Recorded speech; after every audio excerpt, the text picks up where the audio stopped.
Ayun,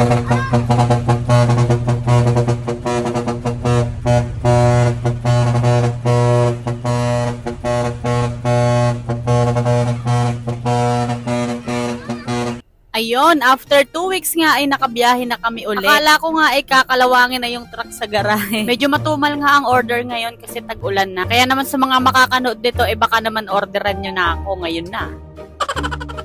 Dito na nga pala kami dumaan sa DRT at ayan yung mga inaakyat namin bundok. Nakakatakot nga dumaan dito kapag kakargado ka dahil baka sa banging kapulutin. Dito naman pala kami nagkarga ng G1 ngayon sa may rock build. Para maiba naman, baka sawa na sa amin yung Dragonstone. Hindi nyo nakakaya